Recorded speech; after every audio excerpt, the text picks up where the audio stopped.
As a leader, how can you use emotions to your advantage?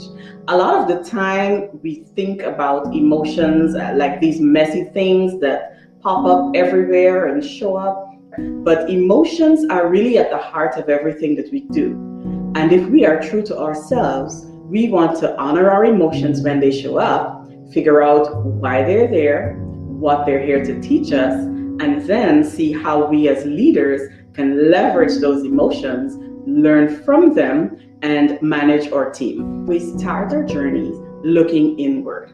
And every time I get to this point, I always remind you that as a leader, you have 3 ecosystems that you are managing all at once.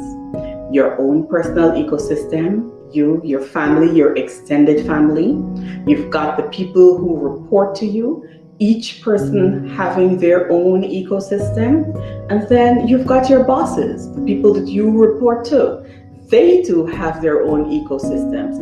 And in every ecosystem, there is going to be something going on. So how do we look inward at ourselves, and how do we learn how to leverage emotions so that we can be effective leaders? Focus all your energy on not fighting the old, but building the new. So it's time for us to do that.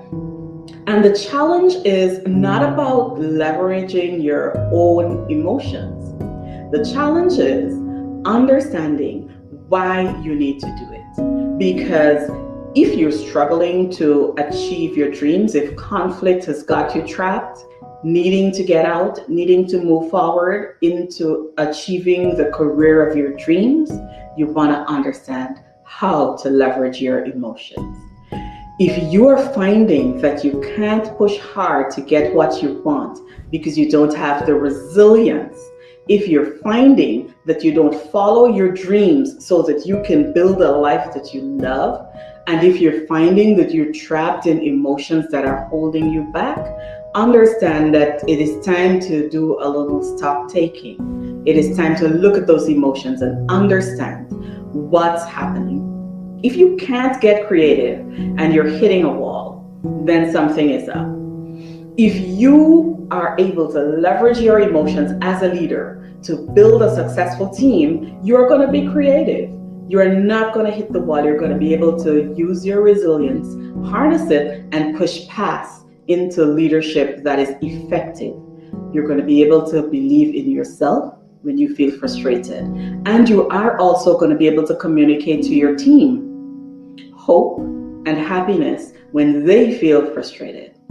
You're going to be self-motivated every single day, and because of that, you too are going to be able to motivate your team every single day. Reflect on the past.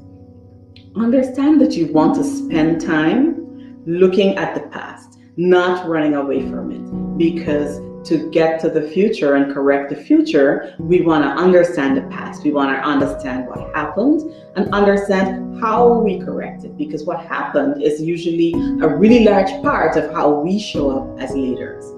Now, in reflecting on the past, in some situations, you might be able to use those past situations and emulate the solutions that you used then to adapt them and fit your current situation.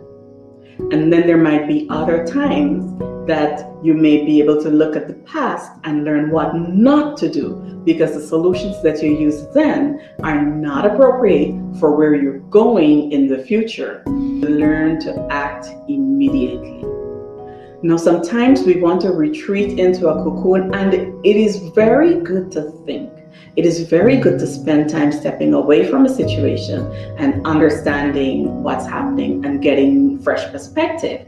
But understand that you don't stay into that personal cocoon for too long. When a situation becomes intimidating, address it immediately. Resist the urge to hide from it, because the longer you allow a situation to sit without attending to it, the more urgent that conflict is going to become. Think about debt.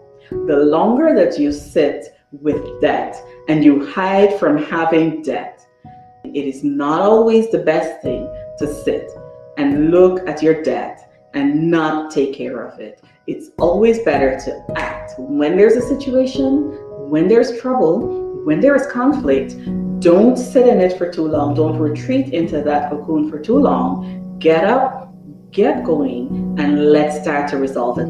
Believe that you're going to make it through. You found your way out of many situations before, and you're going to do it again.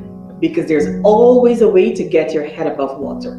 Always, I promise you that. There is always a way to get your head above water, and you're going to get better at it once you gain experience in how to do it. Remember this, your mindset can sometimes be your worst enemy. So believe that you can get out of the situation. Believe that there's hope.